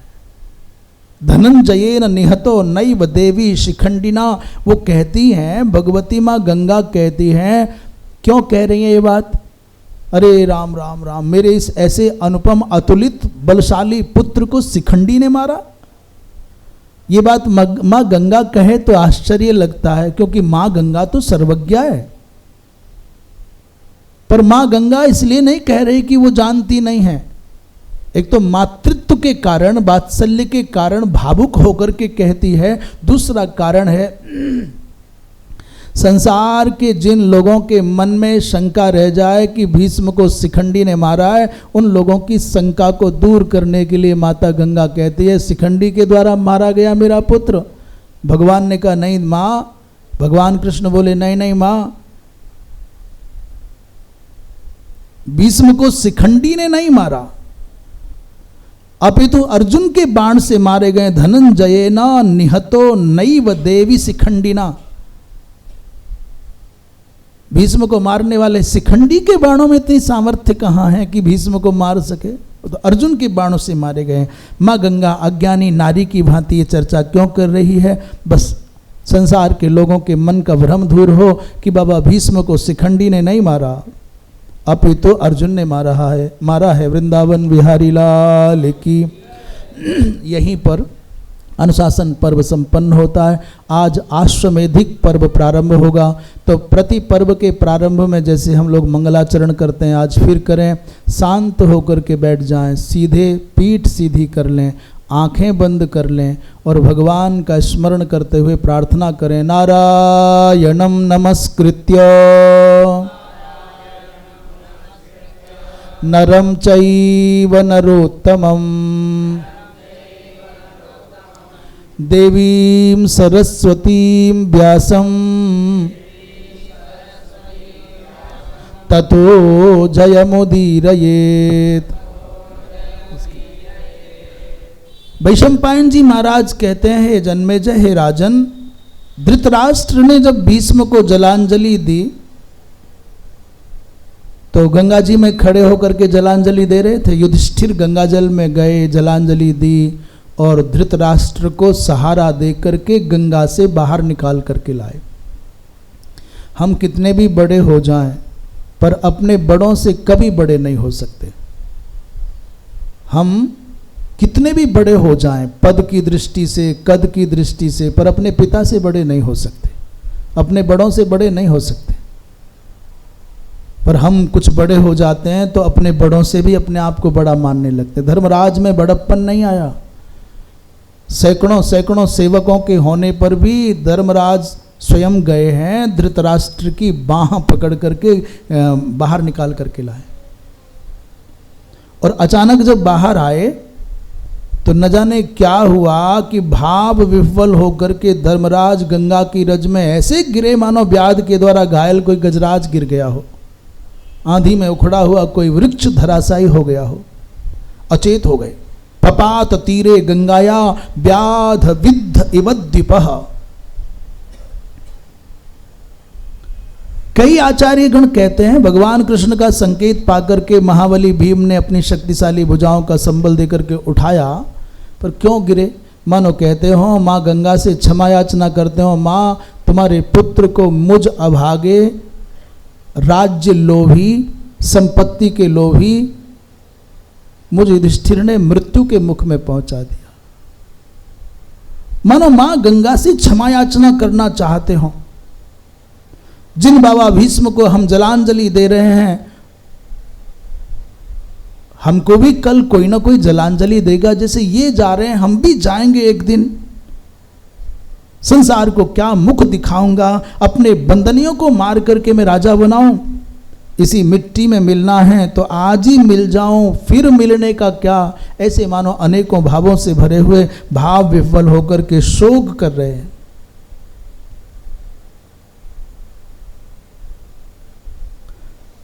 धृतराष्ट्र कहते हैं यदि मैं विदुर की बात मान गया होता, समय रहते जग गया होता, तो यह महाविनाश न होता। इस प्रकार भगवान श्री कृष्ण और वेदव्यास जी महाराज ने धर्मराज को फिर से एक बार आंसुओं से भरे हुए नैन लेकर के गदगद वाणी से बिलखते हुए देखा, मैं तो अब नहीं रहूँगा यहाँ, मैं चला जाऊँगा वन में। फिर ऐसा ही बोलने लग गए। तो आवेश में आकर के सहसा वेदव्यास जी महाराज और भगवान कृष्ण ने, अभी तक तो बहुत प्यार से कथानकों के माध्यम से, सिद्धांतों के माध्यम से, दृष्टांतों के माध्यम से समझाते थे, और अचानक आवेश में आकर के कहा, ये क्या नादानों के जैसा, ये क्या औचित्य है। एक बार वेदव्यास जी ने कहा, फिर भगवान कृष्ण ने कहा, इतना श्रवण करने पर भी आप निरंतर इतने उपदेशों की उपेक्षा करते हो, आंसू गिराए जाते हो। अरे उठो, खड़े हो, लोगों के आंसू पहुंचो। यदि प्रायश्चित करना है तो यज्ञ करो, प्रजा का पालन करो। हम एक ही बात को कितने बार कहें धर्मराज, ये क्या है। जब आवेश में आकर के बोला, प्रलपामो मुहुर्मुहु, बार बार प्रलाप कर रहे हैं हम, हमारा बोलने का कोई अर्थ नहीं है क्या। आप ही सबसे बड़े ज्ञानी हैं क्या, केवल आप ही को शोक है धरती के विनाश का। कोई किसी को नहीं मारता है, सब अपने कर्मों का फल भोगते हैं। धर्मराज ने कहा, भगवान अश्वमेध यज्ञ, अब नहीं कहा कुछ नया तर्क। भगवान ने जब कहा यज्ञ करो, इसी से तुम्हारा भला होगा, बोले प्रभु कोष खाली है, प्रजा निराश्रित है, कहाँ से यज्ञ करो। वेदव्यास जी महाराज ने कहा, जाओ, मरुत के द्वारा किए गए यज्ञ का शेष धन सुमेरु पर्वत के समीप पड़ा हुआ है, जाओ उसको लेके आओ। व्यास जी महाराज ने जब कहा कि मरुत के यज्ञ का बचा हुआ धन शेष है, उसे लाओ, तो धर्मराज ने पूछा, भगवान ये मरुत कौन है। बोले एक राजा हुए बड़े प्रतापी, जिनकी प्रतिद्वंदिता देवराज इंद्र से थी, इंद्र के समान बलशाली और प्रभावी राजा। वो बृहस्पति जी महाराज के द्वारा यज्ञ कराना चाहते थे, और इंद्र चाहते थे कि मरुत का यज्ञ बृहस्पति ना करें, इसलिए झूठे ही कहा, महाराज आज के बाद आप मरण धर्मा मनुष्य का यज्ञ नहीं कराओगे, आप तो हम अमरों का, देवताओं का आचार्य बन गए हो, आज के बाद कभी उस उधर नहीं जाना। तो बृहस्पति ने सोचा क्या करें, अच्छा हो गया देवताओं के हम पुरोहित हो गए। मरुत ने कहा बृहस्पति जी से, भगवान मेरा यज्ञ करा दीजिए। आवेश में आकर के मूंछों पर ताव देकर के बृहस्पति जी ने कहा, भाई अब तुम्हारे जैसे मरण धर्मा मनुष्य का नहीं, हम देवताओं का यज्ञ कराते हैं, हम ऐसे वैसे आचार्य नहीं हैं। मरुत ने हाथ जोड़े, गुरु आप हमारी गुरु परंपरा के हो, कुल पुरोहित हो, हमारा यज्ञ करा दीजिए। परंतु बृहस्पति ने स्वीकार नहीं किया। मरुत बड़े उदास हो गए। स बाध्यमानः सततम, बृहस्पति जी महाराज के छोटे भाई थे संवर्त, बड़े तपस्वी, बड़े विलक्षण, पर बृहस्पति जी और संवर्त दोनों की विचारधारा में भिन्नता है, दोनों के जीने के ढंग में कुछ भिन्नता है, और विचार नहीं मिलते तो फिर जीवन का रस नहीं रह जाता है। संवर्त छोटे हैं, अपनी मर्यादा नहीं लांघना चाहते, इसलिए स्थान छोड़ दिया। बृहस्पति जी महाराज का जो दिव्यतम व्यक्तित्व है, देखो दीपक के तले हमेशा अंधेरा रहता है, ऐसा सुनने में आता है। बृहस्पति जी महाराज के दिव्य व्यक्तित्व की आभा में कुछ चीजें जो कमजोर होती हैं वो छुप जाती हैं। संवर्त चले गए काशी, और दिगंबर वेश में रहते भगवान शंकर की आराधना करते। देवर्षि नारद से एक दिन मरुत का मिलन हो गया। मरुत उदास बैठे थे। नारद जी ने पूछा क्या बात है भाई। बोले भगवान मैं यज्ञ कराना चाहता हूँ, परंतु बृहस्पति जी मेरा यज्ञ करना नहीं चाहते, और कोई और दूसरा योग्य आचार्य मिलता नहीं। नारद जी ने कहा जाओ, एक आचार्य धरती पर बृहस्पति से भी अधिक विद्वान है, उनसे अधिक विरक्त, उनसे अधिक सिद्धांतवादी, और उनसे अधिक यज्ञ विद्या का मार्तंड, पर संभल करके जाना, उनको पहचान पाना बड़ा कठिन है। महाराज फिर करूं क्या। नारद जी ने कहा मार्ग हम बताएंगे। संवर्त जी महाराज का नियम है, काशी में रहते हैं, और जैसे ही उनको कोई मृतक शरीर शव आता हुआ दिखाई देता है तो उस शव को देख करके प्रणाम करके लौट जाते हैं। 24 घंटे में एक बार भिक्षाटन के लिए आते हैं संवर्त जी। परंतु यदि काशी प्रवेश के समय पर कोई मुर्दा आ जाए, कोई शव आ जाए, उसी को शिव मान करके प्रणाम करके लौट जाते हैं और बड़े विक्षिप्त के समान रहते हैं। डरना नहीं, भागना नहीं, पांव पकड़ लेना, और जब वो पूछें कि किसने पता बताया तो कह देना मेरा नाम बता देना, मैंने बताया। और जब वो रुष्ट होकर के कुछ बोलना चाहें तो तुरंत कह देना कि नारद जी ने बताया था, और बताते ही तुरंत अग्नि में प्रवेश हो गया, वो अग्नि में प्रविष्ट हो गए। क्योंकि यदि ऐसा नहीं कहा ना तो शाप दे देंगे मुझको भी। वो संसार से छुप करके रहते हैं। अभी नारद जी ने झूठ क्यों बुलवाया? बोले अग्नि में प्रवेश करने का तात्पर्य लौकिक अग्नि नहीं कहते, माने ये भाव है, ज्ञानाग्नि में प्रविष्ट हो गए। मरुत गए काशी में, खोजते रहे। कई दिन बाद अचानक एक अवधूत को देखा जो अपनी मस्ती में दिगंबर,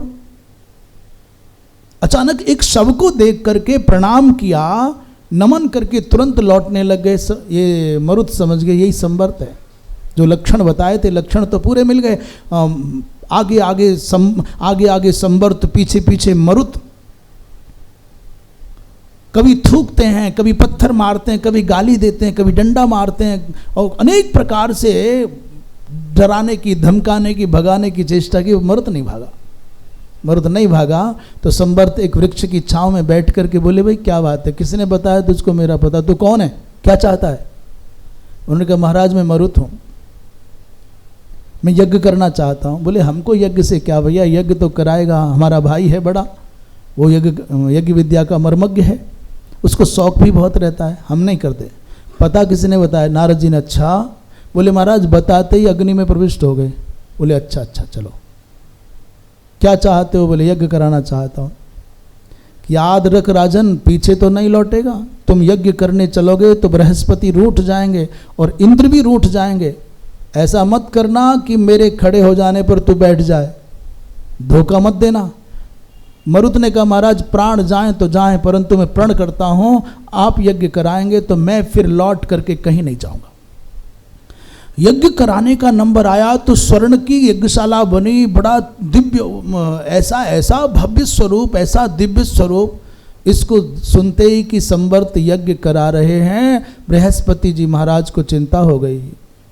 और चिंता भी कोई थोड़ी नहीं, कोई सामान्य चिंता नहीं।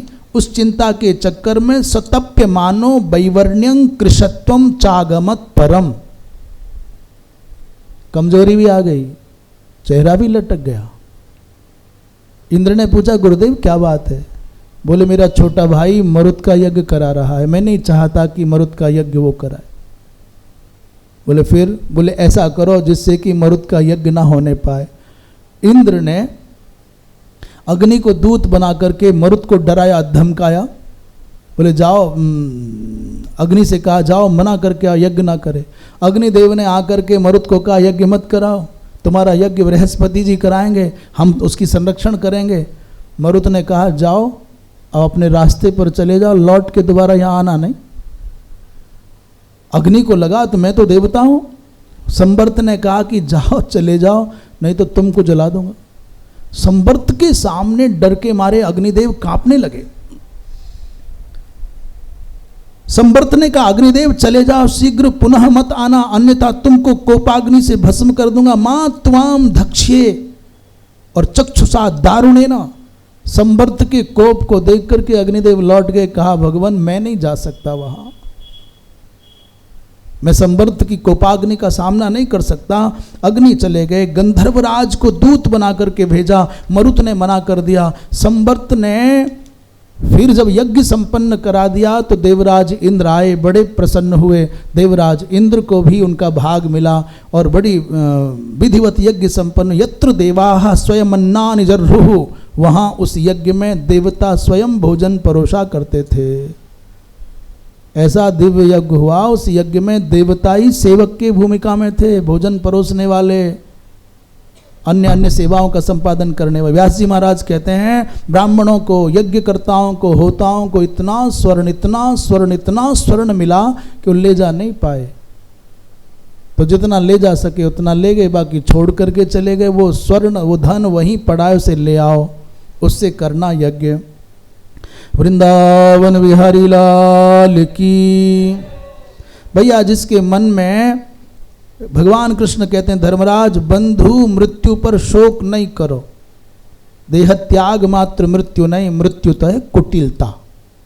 सर्वम जिम्ह पदम मृत्यु, सर्वम जिम्हम मृत्यु पदम आर्जवम ब्रह्मण पदम। ये कुटिलता मृत्यु है और सरलता ब्रह्म प्राप्ति है। जो सरलता में जीता है वो आनंद में जीता है। शारीरिक, मानसिक और इत्यादिक दोषों के निवारण का उपाय बता रहे। शीतोष्णे चैव वायुश्च गुणाः राजन शरीरजाः तेषां गुणानां साम्यम चेत तदाहु स्वस्थ लक्षणम। शारीरिक स्वास्थ्य क्या है? बोले सर्दी गर्मी साम्य हो, बात पित्त कफ का साम्य हो तो व्यक्ति को शारीरिक स्वास्थ्य माना जाता है। और सत रज तम, ये तीनों आत्मा के अंतःकरण के गुण हैं, ये तीनों सम हो जाएं तो मानसिक स्वास्थ्य माना जाता है। भैया संसार में सबसे बड़ी व्याधि है मम। दो अक्षर का जो मम शब्द है ये सबसे बड़ी बीमारी है। मम माने मेरा, ये मेरा है, ये मेरी है। ये जो मेरा है ना, मेरा आश्रम, मेरा मंदिर, मेरी गौशाला, मेरा शिष्य, मेरा भक्त, मेरा चेला, मेरी चेली, मेरा, ये मेरा सबसे बड़ी बीमारी है गुरु जी। और सबसे बड़ा सुख का, आनंद का साधन है न मामा। नम माने मेरा नहीं है। ममेति च भवेन मृत्युर न ममेति। ये जो मम है ना, दो अक्षर का जो शब्द है ये मृत्यु है। और जो तीन अक्षर का नमः है, ये ब्रह्म है, ये मुक्ति है। वृंदावन बिहारी लाल की। ये उपदेश दे करके भगवान कृष्ण एक दिन अर्जुन से द्वारिका जाने की बात कही तो अर्जुन भावुक हो गए। उन्होंने कहा प्रभु एक बार गीता फिर सुना जाओ तब जाना। भगवान ने कहा कल सुनाएंगे, अब तो समय हो गया। वृंदावन बिहारी लाल की। श्रीमन नारायण नारायण नारायण।